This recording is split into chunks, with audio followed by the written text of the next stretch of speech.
এবারে বিস্তারিত। আগামী সংসদ নির্বাচনকে অবাধ, সুষ্ঠু ও নিরপেক্ষ করতে 7 বিষয়ে অগ্রাধিকার দিয়ে একটি কর্মপরিকল্পনা ঘোষণা করেছে নির্বাচন কমিশন।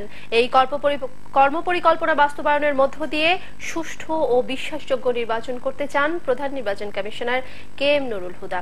কমিশনের প্রশিক্ষণ ইনস্টিটিউটে পরিকল্পনা প্রকাশ করে প্রধান নির্বাচন কমিশনার জানিয়েছেন, এই নির্বাচন হবে সুষ্ঠু ও সরকারের প্রভাব মুক্ত। আর জানাচ্ছেন সানাউল হক। আগামী জাতীয় সংসদ নির্বাচন নিয়ে নির্বাচন কমিশনের কর্মপরিকল্পনা এখন চূড়ান্ত। কর্মপরিকল্পনায় 7টি অগ্রাধিকার বাস্তবায়নে সুনির্দিষ্ট সময়সীমাও নির্ধারণ করা হয়েছে। প্রধান নির্বাচন কমিশনার জানিয়েছেন, সরকার, রাজনৈতিক দল বা যে কোনো দেশের প্রভাব মুক্ত করে সুষ্ঠু নির্বাচন অনুষ্ঠানে কমিশন আত্মবিশ্বাসী। সরকার কেন, যে কোনো রাজনৈতিক দল এবং যে কোনো দেশি বিদেশি সকলের প্রভাবের ঊর্ধ্বে থেকে আমরা নিরপেক্ষ নির্বাচন করতে বদ্ধপরিকর করতে পারবো। নির্বাচন আইনের পর্যালোচনা ও সংস্কার হবে আগামী ফেব্রুয়ারির মধ্যে। সুশীল সমাজ, গণমাধ্যম, রাজনৈতিক দল, নির্বাচন পর্যবেক্ষক, নারী নেত্রী ও বিশেষজ্ঞদের পরামর্শ নেওয়া হবে। ডিসেম্বরের মধ্যে পুনর্নির্ধারণ করা হবে 300 আসনের সীমানা। ভোটার তালিকা হালনাগাদ করে নতুন তালিকা প্রণয়ন ও সরবরাহ করা হবে আগামী জুনের মধ্যে। নতুন ভোটকেন্দ্রের গেজেট প্রকাশ করে তফসিল ঘোষণার পর তা রাজনৈতিক দলের কাছে পাঠানো হবে। নিবন্ধিত রাজনৈতিক দলের তথ্য সংগ্রহ ও নিরীক্ষা এবং নতুন দল নিবন্ধন হবে আগামী মার্চের মধ্যে। সক্ষমতা বাড়াতে নির্বাচন কর্মকর্তা ও সংশ্লিষ্টদের প্রশিক্ষণ, মতবিনিময় ও নির্দেশনার সময়সীমাও ঠিক করেছে কমিশন। কিভাবে নমিনেশন পেপার সাবমিট করতে হবে, নমিনেশন পেপার সাবমিট করার পরে একজন ক্যান্ডিডেট কি কি প্রোটেকশন পাবে, একজন ভোটার কিভাবে ভোট দিতে যাবে, এই যে পরিবেশ সৃষ্টি করা, এগুলো নির্বাচন কমিশনের হাতে যতটুকু অতটুকু করা। সব দলের সমান সুযোগ নিশ্চিত করা নির্বাচন কমিশনের দায়িত্ব। তবে নির্বাচনের তফসিল ঘোষণার আগে রাজনৈতিক দলগুলো কি করতে পারছে বা পারছে না তা নিয়ে চিন্তিত নয় কমিশন। লেভেল প্লেইং ফিল্ডের ব্যাপারে আমাদের কিছু দায়িত্ব আছে, আবার সরকারের কিছু দায়িত্ব আছে। তফসিল ঘোষণার পরে আমরা সরকারের কাছে বলতে পারবো যে এটা আমরা ডিস্টার্ব ফিল করি, এরকম যদি আপনাদের প্রশাসন থাকে এটা ঠিক করেন। এই মুহূর্তে আমরা সরকারের উপরে কোনো অনুরোধ করতে পারি না, আর সরকারের উপরে কোনো প্রভাব ফেলতে পারি না। রাজনৈতিকভাবে পল্টনে অথবা ষড়যন্ত্রে কে কিভাবে বক্তৃতা দেবে না দেবে বা কি মিটিং করতে পারবে না পারে, সেটা তো আমাদের উপরে মোটেই সে দায়িত্ব আমাদের উপরে নেই। তবে ইভিএম মেশিনের মাধ্যমে ইলেকট্রনিক ভোট গ্রহণের প্রস্তুতি নিয়ে খুব বেশি না বললেও সক্ষমতা ও বাস্তবতা বিবেচনায় এর সুযোগ শেষ হয়ে যায়নি বলে জানান সিইসি। ওকে, আপনাদের সকলকে ধন্যবাদ। সানাউল হক, ATN বাংলা, ঢাকা। বিএনপির দাবি যাই হোক, জাতীয় নির্বাচন ইস্যুতে সংবিধান বিরোধী কোনো সিদ্ধান্ত নেবে না আওয়ামী লীগ। এ মন্তব্য করে বাণিজ্যমন্ত্রী তোফায়েল আহমেদ বলেছেন, আগামী সংসদ নির্বাচন নিয়ে কমিশনের কর্মপরিকল্পনা বাস্তবসম্মত। আর স্বাস্থ্যমন্ত্রী মোহাম্মদ নাসিম জানান, আগামী নির্বাচন সংবিধান অনুযায়ী প্রধানমন্ত্রী শেখ হাসিনার অধীনেই হবে। শফিউল আলম সুজনকে সাথে নিয়ে আরো জানাচ্ছেন মোর্শেদ আলম। সংবিধান অনুযায়ী সরকারের মেয়াদ পূর্তির আগের 3 মাসের মধ্যে হতে হবে পরবর্তী সংসদ নির্বাচন। সেই হিসাবে আগামী বছরের অক্টোবর থেকে 2019 সালের জানুয়ারির মধ্যে একাদশ জাতীয় সংসদ নির্বাচন আয়োজনে এরই মধ্যে বিস্তারিত কর্মপরিকল্পনা ঘোষণা করেছে নির্বাচন কমিশন। তবে নির্বাচনকালীন সরকার নির্বাচনে সেনা মোতায়েন, ইভিএম ব্যবহার কিংবা সংসদীয় এলাকার সীমানা পুনর্নির্ধারণ সহ নানা ইস্যুতে এখনো 2 মেরুতে অবস্থান বড় 2 দল আওয়ামী লীগ ও বিএনপির। নির্বাচনকালীন সরকার না হলে নির্বাচন করবে কি করবে না তাদের ব্যাপার। সংবিধান বিরোধী কোনো সিদ্ধান্ত আমরা গ্রহণ করব না। এই ক্ষমতাসীন দলটা অন্তর্বর্তীকালীন সরকার হিসেবে দায়িত্ব পালন করবে। কেন আমার দেশে বর্তমান সংবিধান অনুযায়ী শেখ হাসিনার নির্বাচন হবে না বলেন? অন্য দেশে যেভাবে হয় এখানে সেইভাবে হবে। বিএনপি নির্বাচনকে ভয় পায় দাবি করে স্বাস্থ্যমন্ত্রী বলেন, সংবিধানের বাইরে গিয়ে আর কোনো অনির্বাচিত ব্যক্তির মাধ্যমে নির্বাচন করতে দেবে না আওয়ামী লীগ। আর বাণিজ্যমন্ত্রী জানান, ইভিএম নিয়ে কমিশনের সিদ্ধান্তই চূড়ান্ত। নির্বাচনের সময় অনির্বাচিত ব্যক্তি বসে থাকবে, এটা হতে পারে আগে করেছিলাম, ভুল হয়ে গেছে, ওটা কেউ মান যে রোডম্যাপ নির্বাচন কমিশন ঘোষণা করেছে বাস্তবসম্মত এবং এরা সকল দলেরই গ্রহণ করে আগামী নির্বাচন জন্য প্রস্তুতি গ্রহণ করা উচিত। এছাড়া সচিবালয় বাণিজ্যমন্ত্রী আরও জানান, শ্রমিকদের অধিকার রক্ষায় শ্রম আইন এবং ইপিজেড আইন সংশোধনীর খসড়া আগামী মাসের মধ্যে জমা দেওয়ার শর্ত দিয়েছে আন্তর্জাতিক শ্রম সংস্থা আইএলও। আইন দুটির সংশোধনী পাশ করতে হবে এবছরের নভেম্বরের মধ্যে। তাই সংশোধনীর খসড়া তৈরি করতে রোববার প্রধানমন্ত্রীর মুখ্য সচিবের নেতৃত্বে একটি কমিটি গঠন করেছে বাণিজ্য মন্ত্রণালয়। মোর্শেদ আলম, এটিএন বাংলা, ঢাকা।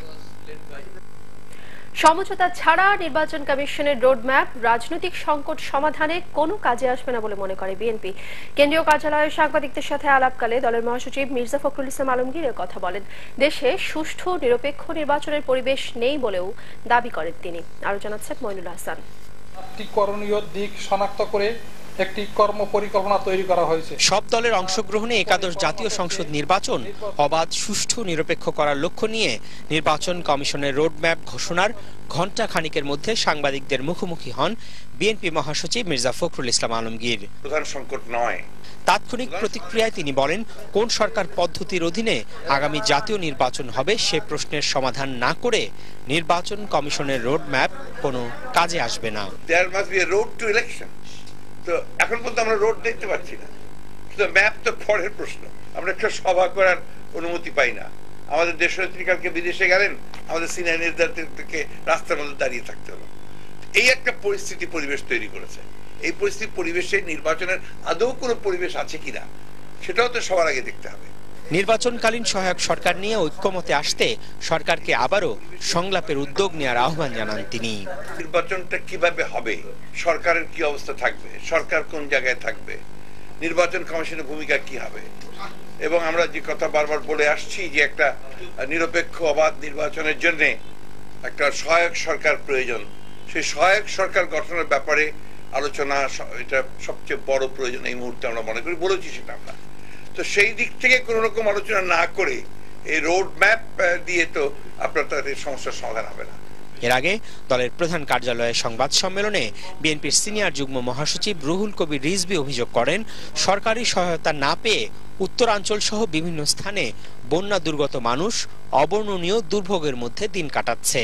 বন্যা আক্রান্ত এলাকায় যতটুকু সরকারি ত্রাণ যাচ্ছে তা স্থানীয় আওয়ামী লীগের প্রভাবশালী নেতা ও তাদের আত্মীয় স্বজনরাই লুটে নিচ্ছে। গরিব, অসহায় ও ক্ষুধার্ত মানুষরা কোনো ত্রাণ পাচ্ছে না। এ সময় দুর্গত মানুষের পাশে দাঁড়াতে নেতাকর্মীদের প্রতি আহ্বান জানানো হয়। মইনুল হাসান, এটিএন বাংলা, ঢাকা। 11 ঘন্টার অভিযান শেষে আশুলিয়ার জঙ্গি আস্তানা থেকে 4 জঙ্গিকে জীবিত অবস্থায় আটক করেছে র্যাব। তারা 90 জেএমবির সারোয়ার তামিম গ্রুপের সদস্য বলে জানিয়েছে র্যাব। জিজ্ঞাসাবাদের জন্য আটক করা হয়েছে বাড়ির মালিক ইব্রাহিম আজাদ ও ওই এলাকার এক দোকানদারকে। আটক জঙ্গিরা বড় ধরনের নাশকতার পরিকল্পনা করছিল বলেও জানিয়েছে র্যাব। সাভার প্রতিনিধি শেখ বাশারকে সাথে নিয়ে রিপোর্ট করছেন মিজান শাহজাহান। শনিবার রাত থেকে আশুলিয়ার চৌরাপাড়ার ইব্রাহিম আজাদের একতলা বাড়িটি ঘিরে রাখে র্যাব সদস্যরা। এরপর থেকে জঙ্গিরা র্যাবকে উদ্দেশ্য করে গুলি ও গ্রেনেড নিক্ষেপ করে। র্যাবও গুলি করে পাল্টা জবাব দেয়। সকালে ঘটনাস্থলে যায় র্যাব সদর দপ্তরের কমান্ডো ইউনিট। আকাশে টহল দেয় র্যাবের হেলিকপ্টার। রাত থেকে জঙ্গিদের আত্মসমর্পণের জন্য মাইকিং করলেও 11 ঘন্টা পর সাড়া দেয় 4 জঙ্গি। দুপুর 12টার দিকে 2 জঙ্গি ও এর ঘন্টাখানেক পর আরো 2 জঙ্গি আত্মসমর্পণ করে। এখন মোটামুটি নিশ্চিত যে তারা সরোয়ার তামিম গ্রুপের সদস্য এবং আটককৃত 4 জনের মধ্যে একজন দলনেতা হিসেবে কাজ করে, তার নাম হচ্ছে মোজাম্মেল হক, তাকে আটক করা হয়েছে এবং বাকি 3 জন হচ্ছে রাশিদুন নবী, ইরফানুল ইসলাম এবং আলমগীর হোসেন। র্যাব জানিয়েছে 2 মাস আগে নিজেদের পোশাক শ্রমিক পরিচয় দিয়ে বাড়িটি ভাড়া নেয় সারোয়ার তামিম গ্রুপের এই 4 সদস্য। জঙ্গিদের জীবিত অবস্থায় আটক করতে পারায় জিজ্ঞাসাবাদে গুরুত্বপূর্ণ তথ্য পাওয়া যাবে বলে আশা করছে এলিট ফোর্স র্যাব। প্রথম থেকেই প্রচেষ্টা ছিল তাদেরকে সারেন্ডার করার জন্য, তারা যাতে নিজেরা বের হয়ে আসে, তাদেরকে আমরা যাতে সরাসরি গ্রেপ্তার করতে সেই ক্ষেত্রে নেওয়া হয়েছিল এবং এই লক্ষ্যেই কিন্তু আমরা একটু সময়টা একটু দীর্ঘায়িত করেছি। ফাইনালি আবার তাদেরকে আমরা একটা ডেডলাইনও দিয়ে দিয়েছিলাম যে এরপরে আর কোনো করা হবে না, আমরা আমাদের অভিযান পরিচালনা করা হবে। আশপাশের বাসিন্দারা জানান তারা আগে কখনো ওই বাড়িতে আটক যুবকদের দেখেননি। কি করে না করে তাও জানা নাই, কখনো জানতাম না এদের চিন্তা মনে। যাদেরকে ধরা হলো জঙ্গি, ওনারা নাকি 2 মাস ধরে আর কি এখানে আছে। এদিকে জঙ্গিদের আটকের পর আস্তানা থেকে উদ্ধার করা হয়েছে বিপুল পরিমাণ বিস্ফোরক দ্রব্য। মিজান শাহজাহান, এটিএন বাংলা, ঢাকা। রাজধানীর জলাবদ্ধতা নিরসনে ওয়াসার পরিবর্তে পানি ব্যবস্থাপনার দায়িত্ব 2 সিটি কর্পোরেশনকে দেওয়ার কথা ভাবছে সরকার।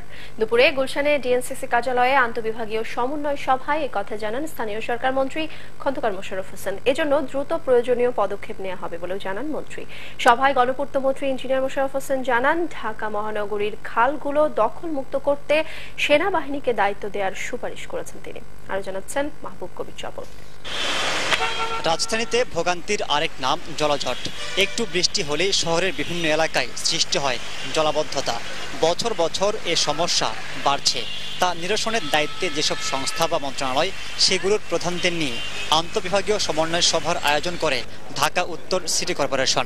মাননীয় মন্ত্রী, ডিএনসিসির জরিপ বলছে বর্তমানে ঢাকা মহানগরীতে 43টি খাল আছে, যার বেশিরভাগই দখল আর দূষণের কবলে পড়েছে। ফলে বৃষ্টির পানি দ্রুত প্রবাহিত হচ্ছে না। এসব খালের মালিক জেলা প্রশাসন আর রক্ষণাবেক্ষণের দায়িত্ব ঢাকা ওয়াসার। কিছু কিছু জায়গায় দখল হয়েছে তো বটেই, আর কিছু কিছু জায়গায় অদ্ভুত ব্যাপার, যখন আমরা উচ্ছেদ করতে গেলাম তখন আমরা দেখলাম যে তাদের হাতে সমস্ত ডকুমেন্ট আছে।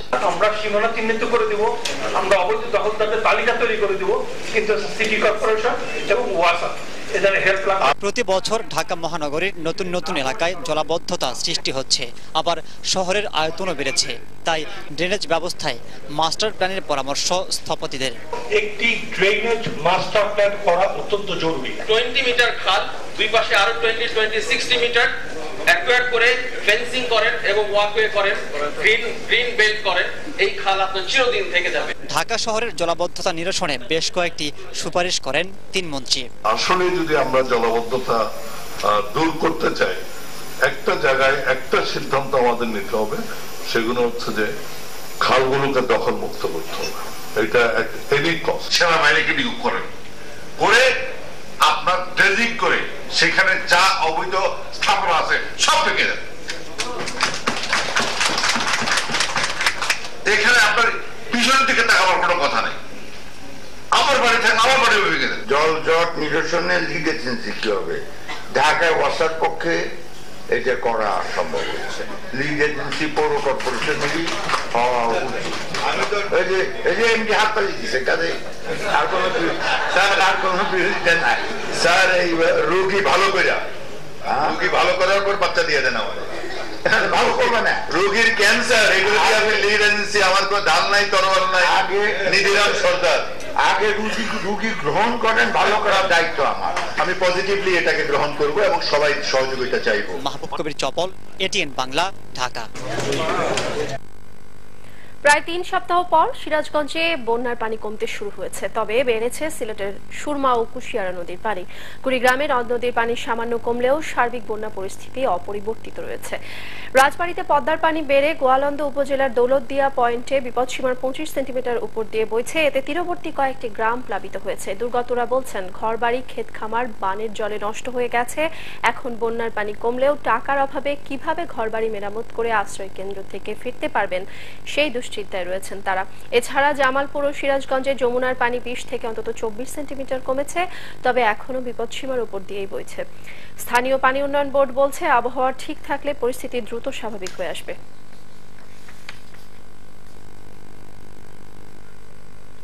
বন্যায় ঘর বাড়িতে পানি ওঠায় সাপে কেটে গত কয়েকদিনে গাইবান্ধা, কুড়িগ্রাম ও বগুড়ায় মারা গেছে 12 জন। অনেককে ভর্তি করা হয়েছে হাসপাতালে। স্থানীয় প্রশাসনের কর্মকর্তারা বলছেন, পানির তোড়ে যেখানে ত্রাণ পৌঁছানো যাচ্ছে না, সেখানে সাপের হাত থেকে বন্যার্তদের বাঁচাতে বিশেষ ব্যবস্থা নেওয়া খুব কঠিন। উত্তরের বন্যা দুর্গত এলাকা ঘুরে আরো জানাচ্ছেন কেরামতুল্লাহ বিপ্লব। ছবি তুলেছেন এমদাদুল হক। যমুনার চরগাঁগুলোতে এরকমই দুঃসহ জীবনযাপন করছেন হাজারো মানুষ। তাদের রাতে যেমন ঘুম হচ্ছে না, দিনেও তারা স্বস্তি পাচ্ছেন না, কারণ প্রতি মুহূর্তে দুর্যোগের নতুন করে আশঙ্কা তাদেরকে গ্রাস করছে। এই বসতিতে যারা এরকমের দুর্বিষহ জীবনযাপন করছেন, তাদের অনেকেই হয়তোবা সামান্য রিলিফ কিংবা ত্রাণ সাহায্য পাননি সরকারের কোনো দপ্তর থেকে। তাই যে কেউ আসুক, তাদের পানে তারা তাকিয়ে থাকেন তীর্থে কাকের মতো, কখন এসে সাহায্য পৌঁছবে এ সকল দুর্গত ঘরবাড়িতে।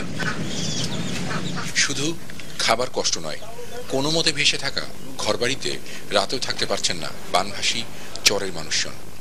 বিষাক্ত সাপের কামড়ে দুর্গত জনপদে একের পর এক মৃত্যুর খবরে বাড়িঘরে থাকাই ছেড়ে দিয়েছেন তারা। একক তান্দা তিন উক্ত খাই, তা আমাদের সাপ তো নাটি নিয়ে বসে থাকে আইতে ঘুম পাইরে হই না। বন্যার সমস্যা যে গতবার মাটি কাটছি, বন্যা গতবার মাটি কাটছি, মাটি কাটে পারি নাই, 3-4 লাখ টাকা খরচাপাতি করছি। টিয়া পয়সা নাই মাটি কাটমু কি দিয়া, টিয়া পয়সা থাকলে মাটি কাটলে মানে আমরা এতে ওই যে খাটের তলে দিয়া জায়গাটাই থাকতেছি। বগুড়ার সারিয়াকান্দি, গাইবান্ধার ফুলছড়ি, সাঘাটা এখন থই থই পানির নিচে। 2 লাখেরও বেশি মানুষ পানিবন্দী। এসব অঞ্চলে তাদের জন্য জরুরি ভিত্তিতে ভ্রাম্যমাণ চিকিৎসক দল পাঠানোর কথা বলছেন স্থানীয় জনপ্রতিনিধিরা। এখন এই সাপের যদি কামড় দেয়, চিকিৎসার কোনো ব্যবস্থা নেই আশেপাশে। আমি মাননীয় স্বাস্থ্যমন্ত্রী এলাকা, আমি মাননীয় মন্ত্রী মহোদয়কে অনুরোধ করব আমাদের চিকিৎসার জন্য সবসময় যেন আমাদের একটা স্বাস্থ্যকেন্দ্র, ভ্রাম্যমাণ একটা স্বাস্থ্যকেন্দ্র আমাদের এলাকায় দেওয়া হয়। পাশাপাশি এই দুর্যোগ মোকাবেলায় বন্যা দুর্গত অঞ্চলে স্বাস্থ্য বিভাগের বিশেষ কর্মসূচি শুরুরও তাগিদ দিয়েছেন দুর্গতরা। গ্রামতুল্লাহ বিপ্লব, এটিএন বাংলা, সারিয়াকান্দি, বগুড়া। গাইবান্ধার ফুলছড়ি উপজেলার কাবিলার চরে দুর্গত এলাকায় প্রায় 600 বন্যার্থীর মধ্যে ত্রাণ বিতরণ করেছেন দুর্যোগ ও ত্রাণ মন্ত্রী মোফাজ্জল হোসেন চৌধুরী মায়া। এরপর গাইবান্ধা জেলা প্রশাসকের সম্মেলন কক্ষে দুর্যোগ শীর্ষক করণীয় সভায় উপস্থিত ছিলেন মন্ত্রী। সভায় বক্তব্য রাখতে যেয়ে মন্ত্রী বলেন, দুর্গতদের সহযোগিতায় কোনো ধরনের অনিয়ম সহ্য করা হবে না এবং কারো বিরুদ্ধে অভিযোগ উঠলে তাকে ছাড় দেওয়া হবে না। জেলা প্রশাসক গৌতম চন্দ্র পালের সভাপতিত্বে আলোচনায় অংশ নেন ডেপুটি স্পিকার অ্যাডভোকেট ফজলে রাব্বি মিয়া, ত্রাণ সচিব শাহ কামাল।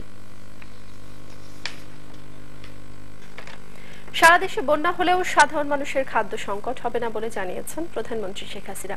রাজধানীর ওসমানী স্মৃতি মিলনায়তনে বঙ্গবন্ধু জাতীয় কৃষি পুরস্কার বিতরণ অনুষ্ঠানে তিনি একথা বলেন। দেশের চাহিদা মিটিয়ে কৃষি পণ্য রপ্তানির প্রতি জোর দেন প্রধানমন্ত্রী। আরো জানাচ্ছেন নিয়াজ জামান সজীব। দেশের অর্থনীতির মূল চালিকা শক্তির কৃষি খাতে অবদান রাখায় বঙ্গবন্ধু জাতীয় কৃষি পুরস্কার দেওয়া হয়। ব্যক্তি ও প্রতিষ্ঠান মিলিয়ে 2 বছরে মোট 64টি পুরস্কার তুলে দেন প্রধানমন্ত্রী। এ সময় প্রধানমন্ত্রী বলেন, বর্তমান সরকার কৃষি উপকরণ সহজলভ্য করেছে, প্রয়োজনীয় ভর্তুকিও দিচ্ছে। আধুনিক প্রযুক্তি উদ্ভাবন ও তা ব্যবহারের মাধ্যমে বাংলাদেশের কৃষি আরও এগিয়ে যাবে বলে আশা করেন প্রধানমন্ত্রী। সারা দেশে বন্যা সত্ত্বেও মানুষের খাদ্য সরবরাহে সমস্যা হবে না বলে জানান তিনি। আর একটা বন্যার পদধ্বনি শুনতে পাচ্ছি, কারণ বাংলাদেশ আমাদের ভৌগোলিক অবস্থানটা এমন জায়গায় প্রতিনিয়ত এ ধরনের আমাদের প্রাকৃতিক দুর্যোগ মোকাবেলা করেই বাঁচতে হয়। এখন আমাদের কাছে প্রায় 1,06,00,000 মেট্রিক টনের উপর খাদ্য সবকিছু মিলে কিন্তু আমাদের আছে। তারপরেও আমরা আর অতিরিক্ত খাদ্য আমদানি করে আমাদের মজুদ ঠিক রাখছি, যেন আমাদের দেশের মানুষ কোনো মতেই খাদ্যে কষ্ট না পায়। জলবায়ু পরিবর্তনের বিরূপ প্রভাব মোকাবেলায় সরকার কাজ করছে। এ তথ্য জানিয়ে খাদ্যপণ্য উৎপাদনের বহুমুখীকরণের উপর জোর দেন শেখ হাসিনা। শুধুমাত্র ধান আর গম না, এর সাথে সাথে অন্যান্য ফসল, মশলাপাতি, পেঁয়াজ, রসুন, শাক সবজি, ডাল মশলা জাতীয় ফসল উৎপাদনের দিকেও আমাদের বিশেষভাবে দৃষ্টি দিতে হবে। আমাদের দেশের জনগণকেও ওই কেমিক্যাল সারের থেকে জৈব সারটা যাতে নিজেরা তৈরি করতে পারেন এবং আরো বেশি করে ব্যবহার করতে পারেন, সেদিকে বিশেষভাবে দৃষ্টি দিতে হবে। জনসংখ্যার সাথে তাল মিলিয়ে মানুষের খাদ্য নিরাপত্তা নিশ্চিতে গবেষণা অব্যাহত রাখার তাগিদ দেন প্রধানমন্ত্রী। নিয়াজ জামান সজীব, এটিএন বাংলা, ঢাকা। 21 বছরে পদার্পণ উপলক্ষে আজও এটিএন বাংলাকে শুভেচ্ছা জানিয়েছেন বিভিন্ন শ্রেণী পেশার মানুষ। রাজধানীর কারওয়ান বাজারে প্রতিষ্ঠানটির প্রধান কার্যালয়ে দ্বিতীয় দিনের মতো শুভেচ্ছা জানান বিভিন্ন সামাজিক, সাংস্কৃতিক ও রাজনৈতিক সংগঠনের নেতাকর্মীরা। তারা এটিএন বাংলার চেয়ারম্যান ডক্টর মাহফুজুর রহমানের সাথে শুভেচ্ছা বিনিময় করেন। এ সময় এটিএন বাংলার ঊর্ধ্বতন কর্মকর্তারা উপস্থিত